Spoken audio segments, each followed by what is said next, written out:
Bonsoir à tous. Bienvenue sur le plateau de Droit dans les yeux, comme chaque lundi, parce que le débat doit être possible entre tous les acteurs de la vie publique guadeloupéenne, parce que la culture du débat doit s'instaurer entre les différents leaders d'opinion au-delà de leur positionnement politique. C'est de ce principe qu'est née l'émission Droit dans les yeux. Je remercie les invités de ce soir d'être là pour échanger sur leur vision de la Guadeloupe et répondre aux questions fondamentales de la société guadeloupéenne d'aujourd'hui. Vous êtes, madame, messieurs, tous tête de liste ou représentants d'une liste aux prochaines élections régionales. Et ce soir, vous êtes regardés et écoutés par François Gabour, notre caricaturiste qui ne rate rien et illustre vos propos tout au long de l'émission. On retrouve François pendant cette émission. Donc, madame Mirkirdal de l'UPLG, depuis 1998, vous aviez plus ou moins disparu de la scène des élections. Ce retour est une nécessité du moment? Alors bonsoir Monsieur Robin, bonsoir aux candidats présents et bonsoir aux téléspectateurs. Avant de répondre directement à votre question, j'ai quand même un préalable à faire. Beaucoup de Guadeloupéens et nous déplorons la façon dont la pré-campagne s'est organisée. Nous notons un manque d'équité entre les différents candidats. La presse, votre presse, a mis en avant 2 candidats et les autres sont considérés comme des petites listes et tout, et ce n'est pas, à notre avis, une façon de présenter la démocratie qui entraîne un pluralisme politique, donc qui devrait permettre l'expression de chaque groupe politique au même niveau. Alors, permettez-moi de terminer. Je vous entends bien, mais permettez-moi une objection. Dans le cadre de la pré-campagne électorale, ce qui a été établi dans cette rédaction, c'est que tout le monde puisse s'exprimer. Il y a des gens qui sont peut-être candidats et qui ont des responsabilités officielles par ailleurs, mais les têtes de liste sur cette antenne de Télé Guadeloupe, tout le monde s'exprime, et c'est pour cela d'ailleurs que nous avons pris rendez-vous avec les organisations politiques pour que vous puissiez venir vous exprimer sur ce plateau ce soir. Alors, si vous permettez, Monsieur Robin, nous avons noté malgré tout que jusqu'à ce jour, tous vos débats se faisaient avec 2 candidats. Et comme subitement, nous nous retrouvons à plusieurs candidats. Nous, à l'UPLG, et moi plus particulièrement, j'accepte de débattre avec tout le monde. Je respecte tous les candidats. Je respecte tout un chacun.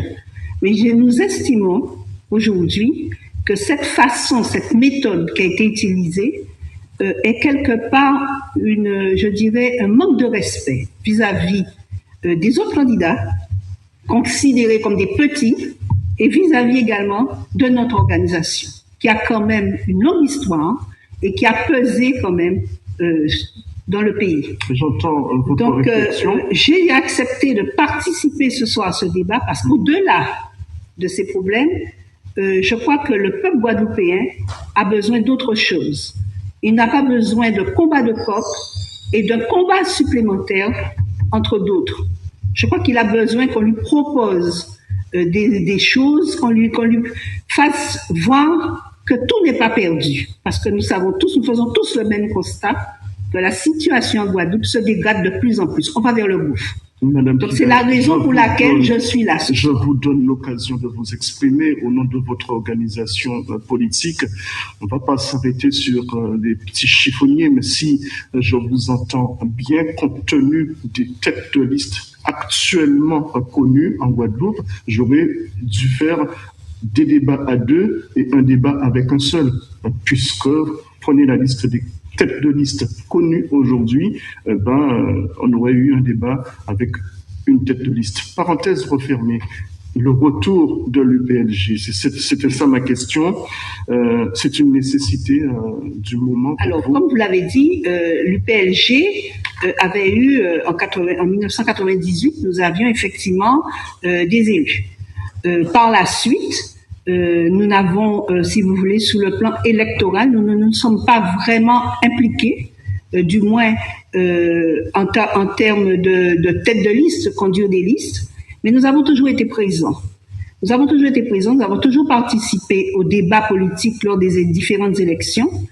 Nous avons également participé avec d'autres candidats sur des listes et porté des éléments pour le programme, pour les projets. Aujourd'hui, nous avons estimé que, vu la situation difficile de la Guadeloupe, et nous savons très bien que s'il n'y a pas de réaction, nous allons nous enfoncer, nous allons vers un gouffre. Nous avons estimé qu'il était important aujourd'hui que nous soyons présents lors de ces élections, dans cet espace d'expression, pour que nous puissions effectivement porter et montrer aux Guadeloupéens qu'il faut réagir. Aujourd'hui, après tant d'années d'expérience politique, est-ce que l'UPNG arrive avec une proposition concrète? Prenons l'exemple de l'eau. Comment faire pour améliorer de façon durable la situation de l'eau et pour que l'eau devienne ce qu'elle doit être? Prenons nos responsabilités. Commençons par dire que c'est notre bien et que nous devons nous-mêmes nous occuper de notre bien. Ayons le courage et l'audace de dire à toutes ces multinationales, ça suffit, on ferme le robinet chez vous et créons une structure unique de l'eau avec des élus, mais également des usagers représentés. Et dès le départ, parce que ce qui est inadmissible, c'est lorsqu'on veut mettre en place une structure, les personnes concernées, on les évite après. Dès le départ, il faut que ces personnes soient dans l'affaire, puissent participer à la création, que les prix soient fixés avec eux également et qu'il y ait un prix unique. Deuxième chose que je dirais concernant l'eau, il est temps de faire un état des lieux fiable, sûr.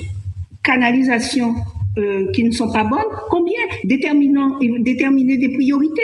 Par qui nous qu'à commencer? En fonction de ça, nous n'y en mettons non. Ensuite, quelles sont les nouvelles canalisations qu'on doit faire, etc. Il y a des choses concrètes à faire et immédiates. Pour poursuivre, on va se diriger vers nos téléspectateurs avec une première question. Il y en aura deux, comme chaque lundi. On écoute la première. Tout de suite, et vous réagissez. Qu'est-ce que vous comptez faire pour nous, les jeunes, concernant notre futur travail? Parce qu'on sait bien que le chômage nous concerne de plus en plus, vraiment beaucoup. Donc, j'aimerais savoir vos objectifs pour nous, vos projets. Ça nous permet d'ouvrir une page économie sociale dans le débat. Madame Kidel, que fait-on pour cette jeunesse? Que fait-on pour la population en essayant de regarder vers l'avenir? Et vos propositions, si vous êtes élu à la région, superbe région à venir en décembre prochain. Oui, je crois que c'est une question qui est très importante, surtout lorsqu'on sait qu'aujourd'hui, le taux est de 60% de jeunes qui sont au chômage. Moi, je dis, ni travail, c'est du non-emploi qui parle.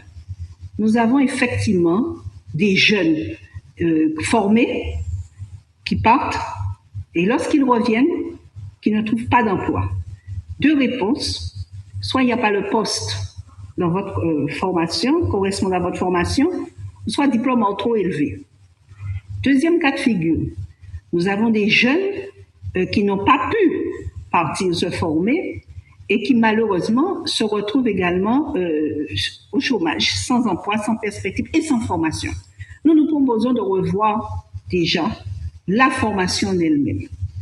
Il faut qu'on fasse un état des lieux en Guadeloupe et ça avec les entreprises. Les entreprises doivent être impliquées dans l'affaire pour savoir quels sont les besoins que nous avons en termes de formation. Et nous TINI.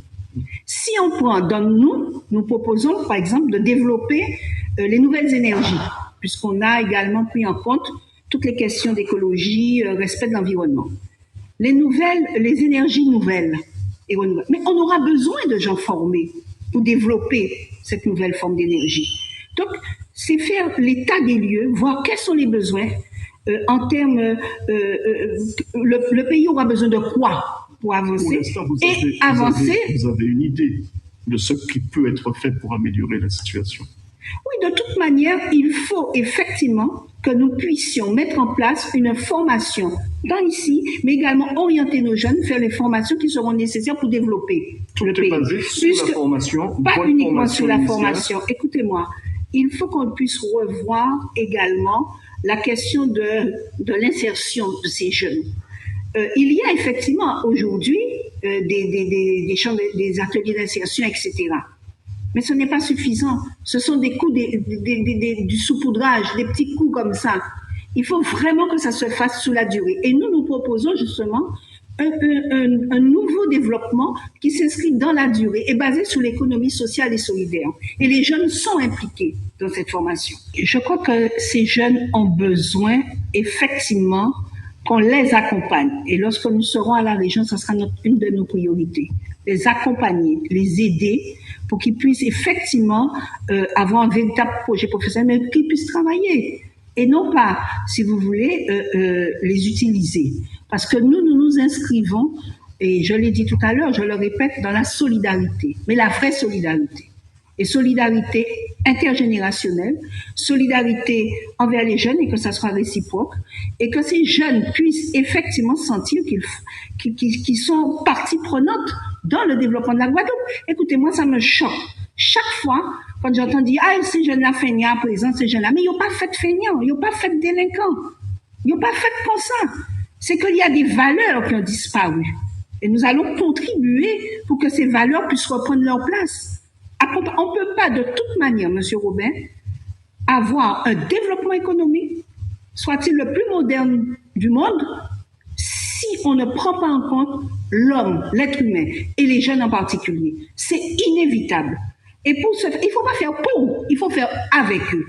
Et il faut les intégrer. Il faut les intégrer. Nous disons la même chose. Je crois qu'il faut les intégrer véritablement dans le développement. Tout à fait. Il ne faut pas tout le temps les regarder avec des yeux négatifs. Moi, je suis là, j'entends parler de la mère de famille, la maman. Pas seulement la mère, la militante aussi, qui a défendu pendant des années des jeunes, effectivement, qui voulaient travailler dans le pays. Et permettez-moi de dire que nous pouvons faire des propositions, mais tant qu'on ne va pas changer le système politique en Guadeloupe, nous n'aurons pas les leviers qu'il faut. Et c'est ça la différence. C'est ce changement. Il faut qu'il y ait un véritable changement sur le plan politique pour qu'on puisse avoir les leviers pour que notre jeunesse puisse se sentir vraiment chez elle. Nous repartons du côté de nos téléspectateurs. Une autre question. J'aimerais savoir par rapport aux promesses de 2009, qu'est-ce que vous comptez faire par rapport au prix de la vie et aussi surtout le prix de l'essence?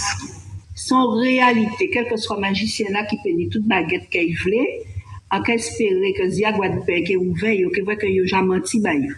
Parce que bouclier, l'irel et tout ça, excusez-moi, c'est plus là pas baissé. Et au contraire, il y a des butins qui est encore plus cher qu'avant et mettez-nous en place à un moment enfants qui chaque jour faut y aller voir qui j'ai qu'à bâtiment à y manger, il pas ni travail, il y a pas ou critiquer parce qu'il a touché ça. Donc et en fait les plus pas. Alors après ça, on va parler nous de l'égalité réelle, c'est ça. Mais sans l'heure. Encore une fois, on nous ment. Sont là qui j'en voulais déjà dit que son égalité, c'est qu'on ne finit pas au contenu d'une égalité, soit. Mais sont là qui j'en peut venir ou créer une égalité réelle avec la France, alors comme toute marchandise que nous ça nous a consommé, il faut y prendre bateau, ni transport, ni tout ça. Mais les gros qu'il faut y faire manger ailleurs. Donc, déjà, pour baisser les prix, disons, c'est un problème sur lequel nous qui chez nous. Nous avons commencé à monter des dossiers, si ça, pour effectivement nous des propositions concrètes pour que nous petit à petit nous rétablir des justes prix. Déjà pour faut nous commencer par investir, conquérir le marché intérieur en nous. Et ça, c'est objectif en nous, la souveraineté alimentaire. Il faut nous travailler. Là, nous voyons que les prix, petit à petit, qui est plus intéressant. En question, actuellement, des autres réponses, puisque nous arrivons en bout à l'émission là. Créole là, est-ce qu'une institution, le conseil régional doit prendre en compte pour favoriser éducation, enseignement, promotion, absolument. Dans Jean Palais, Jean Mackey. Nous sommes gourmets pour ça, pour que créole vienne en co-officialisation qui dit créole français. Il vient à ce même point là. Merci beaucoup. Vous l'avez dit et vous avez fait circuler votre parole et vos arguments ce soir pendant ces minutes sur Guadeloupe Première, dans le droit dans les yeux. Merci à nos téléspectateurs de nous avoir suivis.